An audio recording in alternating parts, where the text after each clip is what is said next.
This is Pete Moore on Halo Talks NYC. I have the pleasure of bringing to our podcast Ashok Gupta, originally from Gold's Gym, India. Just kidding. Now at Theran. We're going to talk about the telehealth platform. We're going to talk about the old days of the fitness industry and how you got started. And coming in from Texas, welcome to the show. Oh, it's my pleasure. Thanks for having me, Pete.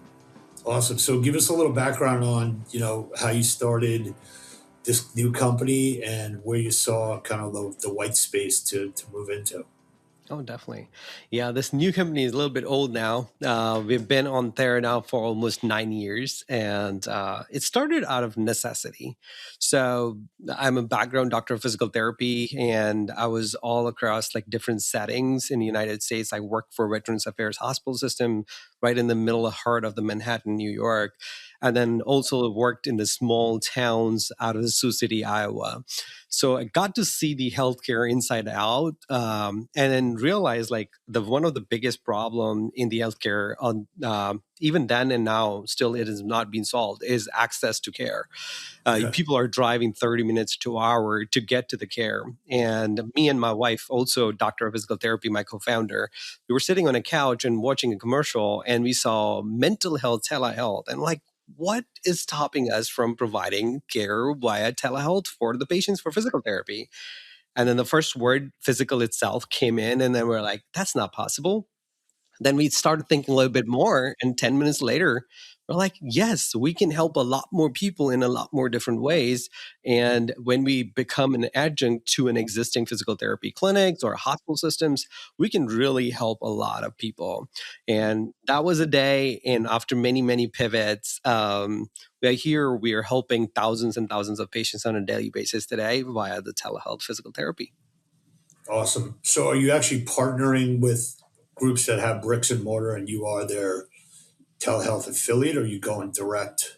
Yes, as a business model wise, we do work for hospital systems exclusively. We enable their telehealth divisions. So they already have physical therapy departments, and then they have a very good presence, like big name brands like Providence Health System, Ardent Health System, University of Texas Healthcare. They already have existing physical therapy brick and mortar clinics, but they're facing a lot of different restraints for this time. Like one, the building can only occupy so many people. They can only actually service a certain geographical region and then a certain type of staffing. Staffing is one of the biggest issue in America today. So that's when we come in and play. We bring in technology. We have 400 plus therapists that work under our network, and we provide virtual care to the patients from all over the country. And all that's being done over, a Zoom or a private video channel, or how's it being done? That's a very amazing question, actually. Like, this is where I always talk about, like, when people think of telehealth, they think of like what we are doing right now is like meeting on a video call or a Zoom call, Mm-hmm. and then that will suffice telehealth. And that's why the common notion is physical therapy can't be done via the telehealth. But then when you provide the right tools, this is totally a different story. So we had to build our own native platform ground up to be able to provide physical therapy thousands of miles away. Like, you're sitting right now in New York and I'm here in Texas, and still be able to provide you care. If I can see how much you can move, how well do you move, I can document that movement is, and then over time also, not only in this 1 hour session that I'm providing you care, but I can also see beyond my 1 hour session, how can I engage with you? So that means your quality of home exercise program and things like that. So we had to build the entire suite of tools ground up, because nothing existed back then. Mm-hmm. And until today, the technology and development in this space is happening about how do we replace the therapist, instead of like how do we augment their ability to provide care remotely. So that is the mission statement of there now, is like our core delivery of care is exactly the same what we have been having for decades. It's just augmented by technology and limiting the barriers of being so far away from each other. So in the health club space, there were several groups out there Fizmodo, I want to say Dave Ganelin was one, as well as TRX maps. So basically, you were able to stand and do, like maybe like 3 squats or something. It would like track different muscular skeletal points, data points. Is that part of your assessment or evaluation, or how you actually what native tools did you build, if you're allowed to tell me? Oh, absolutely. We love All right, to. thanks. I know Yeah. this. So I think before I even specifically talk about the tools, I need to talk to you about the journey of a patient or a journey of a disorder. So one is like you and me right now, we are not in a pain, we're healthy living. And then our goal is to be more healthier than what we are today. That's called as fitness and wellness. The approach at that time is totally different. You're analyzing athletes, you're in a golf simulator, and you're actually like analyzing a very high functional movements. That's the one part of it. And the second is like you got hurt a little bit, but you're not at that point where you really need doctor's help. And that's where the early intervention, and that's where you see a lot of products out there where you stick a sensor on top of your body and then actually exercise with the app. And then all you were doing is like some recommended programs or protocols. And they work great in that particular. But when you actually are at the level where you need to meet the doctor and then the doctor writes you all these different prescriptions, they want to like do a surgery or prescribe you a higher level of care. But before that, they want to actually perform a real physical therapy on you.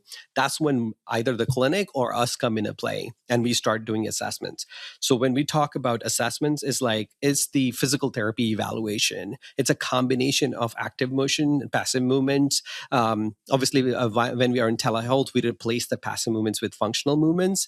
And when you talk about technology in it, we bring in computer vision. So you may have seen some forms of computer vision, but their application of computer vision is very different. So, like if you go walk into a grocery store, they use computer vision to see if you're shoplifting or not, versus a wellness person would probably use it to count the reps, versus our computer vision is about like how well your functional motion is, and then every single joint in that compounding movement, how much is that specific joint moving? Is it in the right order or in the sequence? And that's what is provided to a physical therapist in real time when I'm actually working with you. So I'm able to provide you a right guidance and then actually work with your rehabilitation. Let me just ask a couple of quick questions so I understand this. Is the sensor that you're referring to, is that something that the patient needs to have on their computer, or is it able to be done through your system? So there are two different approaches. One sensor is like a hardware. We don't use that approach. I love those sensors too, but again, they're amazing and they're bulky, and sometimes even they're a patch, small patch. But again, it's 100% patient-driven self-care. That is great for early interventions. We specifically work with the prescribed patients that are for physical therapy.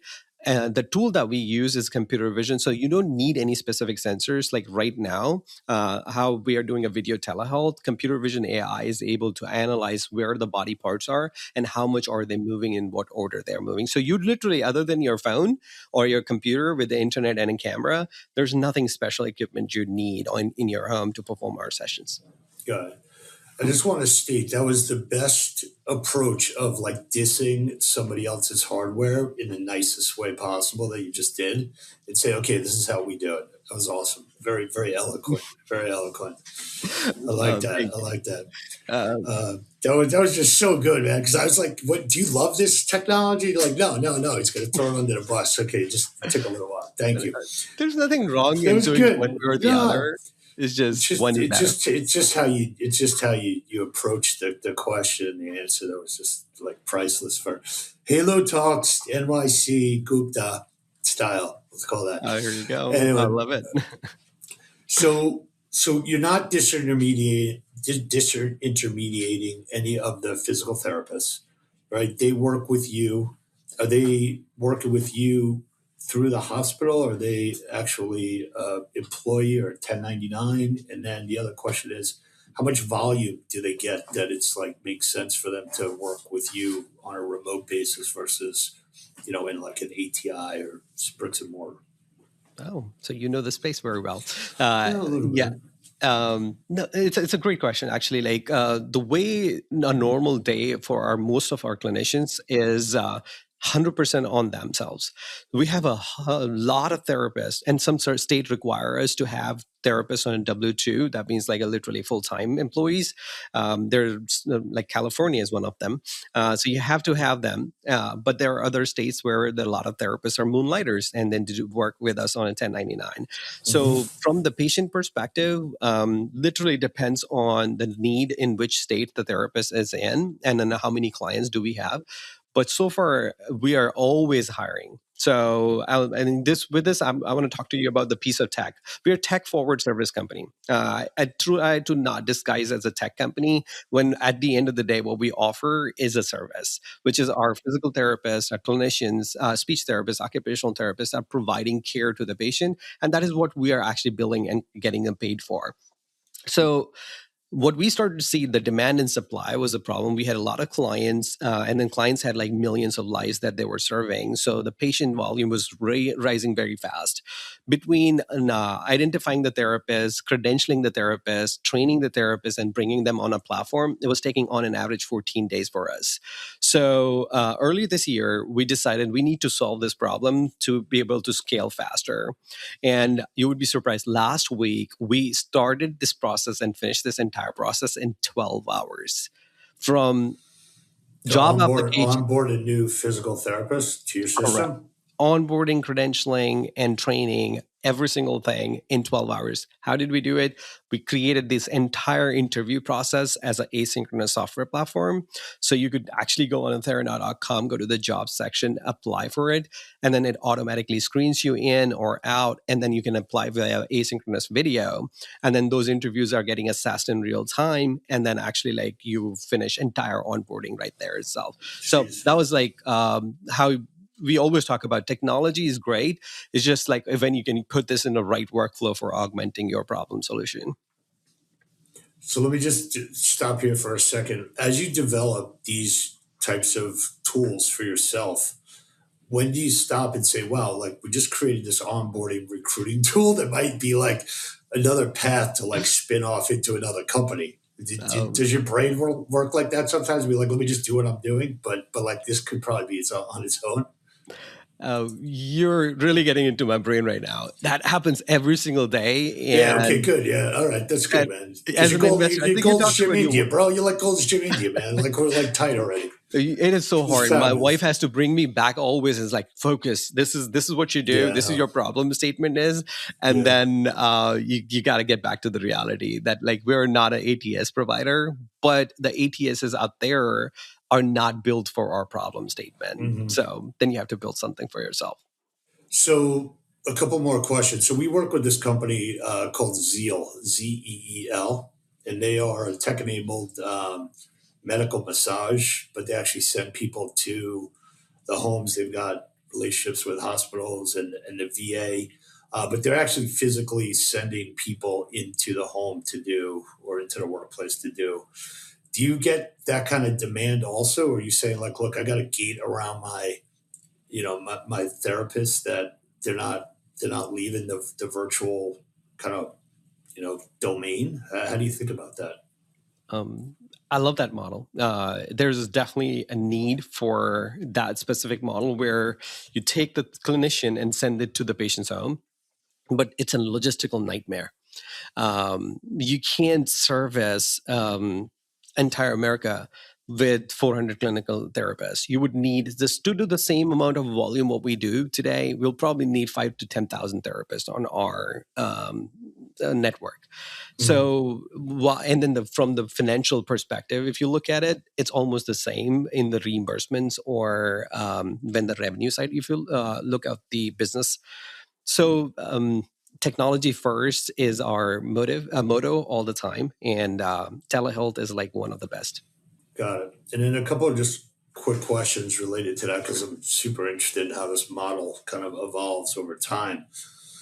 Does the hospital say to you, hey, look, this is a telehealth, session, so I'm not paying you the same amount as an in person, or are you able to say, hey, look, like I'm actually delivering the same quality of care, so it's not really negotiation on like the hourly pay rate or comp?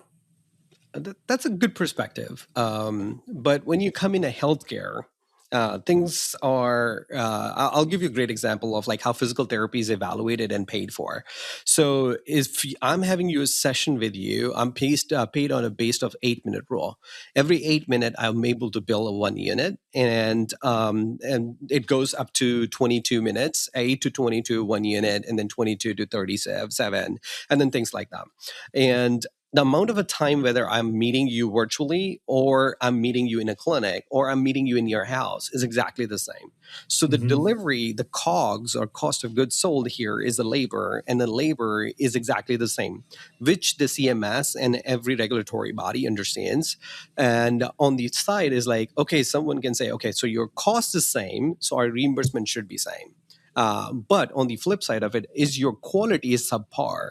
So to that answer is you would not have seen many studies so far, but I can talk to specifically from our data itself is our MCID, minimally clinically, I always get this one wrong, is in a simpler word, is objective measure of clinical impact of any modality. And when we compare our clinicians and our service to the clinic, and when you go to the clinic, it's exactly the same. And Wow, then in that's some great. events, it's even higher. So it was a very easy case to make in front of the regulatory bodies and others. So till this date, we get paid the same, whether you come to me, I come to you, or we meet virtually. Good. I'm happy to hear that. One, because I like you, and two, because it's fair. Um, so one other question related to this: if I have a physical therapist and I had a accidents or workers comp, and I'm building a relationship with a physical therapist, locally, is the patient able to prioritize or like ask for a certain therapist and like they become like part of their like client list, or is it all just like, hey, whoever you get, on your repeat sessions? Right. We understand the stakes are high when you're treating patients telehealth. We can't touch them; they're not in the same room. So we 100% make sure that the patient starts with the one physician, clinician, and then finish the entire episode of care over the 6 to 8 weeks of period with the same person. Oh, Obviously, that's things. awesome. Yeah, we do not use assistants. So you would see this happen a lot as well. Is like you go into a rehabilitation setting, and then the one clinician will start, and then their assistants will actually come in and finish off the session, or they will be the one seeing you for next 7 sessions, and then the clinician comes back again. So because again, as I say, the stakes are high. Telehealth has some limitations of its own to make that fulfill. We only and only use doctor of physical therapy or masters of physical therapy and then higher from the education perspective. Last question related to you started the company 9 years ago. Did you take on any private capital or did you self fund this? Uh, Not 100% bootstrap, but we kind of fit in the definition of bootstrap because we did family and friends round and nobody would pay us. We couldn't raise capital, and we only had two options: do or die. So obviously, die was not an option. So we bootstrapped ourselves 100% from that point on. And today, we are a profitable company, and we're doing a significant amount of revenue and hundreds and thousands of patients every day on our roster. That's amazing. It's really good. And who'd you founded the business originally? Did you have any other co-founders or who'd you hire first? Uh, I was the first hire. Actually, my wife is a co-founder, and Okay. I was the operator, and she was the brains and the CEO of the company. And we started to grow as a couple, and now we have a 4-year-old and a 5-year-old daughters. So she had we defined our own ways of like handling Thera now. Now I actually a big have if you have seen my LinkedIn, I recently stepped up and then became a CEO of the company. So that's what my role is today. Excellent. Good Yeah. stuff. And as the 4 and 5-year-olds, are they thinking about getting into physical therapy or are you grooming them for a succession plan? Um, Usually people would say it's a little too early, but actually, fact is that yes. Outside of Thera now, we my wife actually she's a doctor of physical therapy, my co-founder. but she runs senior care assisted livings in Texas. So she owns and manages them. So our kids are entrepreneurial kids. So they do not hear normal conversations on a dinner table. They are always talking about and listening about stuff that normal 4 and 5 year old would not be part of. And then I a think funny that's story. refreshing. It's refreshing to hear instead of like Fortnite or Call of Duty or something. Keep going. Tell us the story. Oh, I was just going to tell you this one. I always bring it up because when we go to the hospital type of settings or assisted livings or nursing home, we usually are scouting or visiting the building, trying to see if this is a good acquisition target or not. And this is outside of tech and Theran business. So obviously you don't get the childcare all the time, so we take the kids with us. So one day one of my younger one was actually like having a ear surgery. We go to the hospital for her ear surgery that day. She's like, are we here for a deal? I'm like, no, dear. We are here That's for your awesome. surgery. That's awesome. So that's the kind of kids actually are growing up in Here our for house. a deal. All right. Well, we'll catch them. We'll catch them on the next Theran Now episode. 10 years from now, we'll check in and see how the internships are going. Awesome. Sounds like it might happen. Hey, so let me just ask you the last question here. We work primarily with health clubs, big box sports complexes, boutique fitness studios. Is there any like tuck-ins or relationships that maybe not as typical as you would see from just like a hospital standpoint, from maybe like a workout recovery or rehabbing certain athletic injuries that we should be thinking about you for? From the physical therapy and fitness always go hand in hand. There's like this is a circle or like a journey of a patient life cycle. So from that perspective, absolutely, anytime we would love to plug in our network in any other product that where we can enhance the patient outcomes, would love it. From the product market fit, it took us like 4 years to really understand where our product works. And we realized our product is in the hospitals. So when it comes to money and our business and revenue models, like now we have understood what works the best is a large hospital systems. They have a lot of patients and not enough therapists and not enough buildings to be able to put those patients in. And that's when they need our help to expand their access and their services. Yeah. All right. Sounds good, man. Well, thanks for coming on the show. We're excited about what you're doing. We'll send you a couple of intros also to a couple of our clients that might make sense, and then Dave will get the show notes up and would appreciate it. See if we can help you. And let me know if in any way I could assist. We might hit you up if we need any, like if I need to like say something bad about somebody in like the nicest way. I'm going to hit you up because that was awesome, bro. I like telling you, I really enjoyed it. No, appreciate it. I'm just getting started. This is my new gig, so I'm the guy who's is building. I either treat patients or I build stuff. So this is not a comfort zone. I'm out of my comfort zone right now and starting out to build a brand around my company now. Yeah. All right. Well, I'm sure it'll work out. Just, be patient. Know that progress is happening. All right, man. Keep doing what you're doing. I'm glad we connected. Sounds good. Thank you. All right, appreciate it, both of you. Later. See you, man.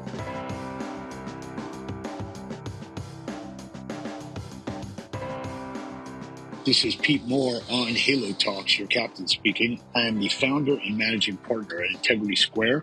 We've been around now for 15.5 years. We have been helping people like yourselves get capital, do mergers and acquisitions, consulting, strategic advice in the health, active lifestyle, and outdoor Halo sector, trying to help as many entrepreneurs as possible get to the next level and take that inflection point and be the force behind your growth.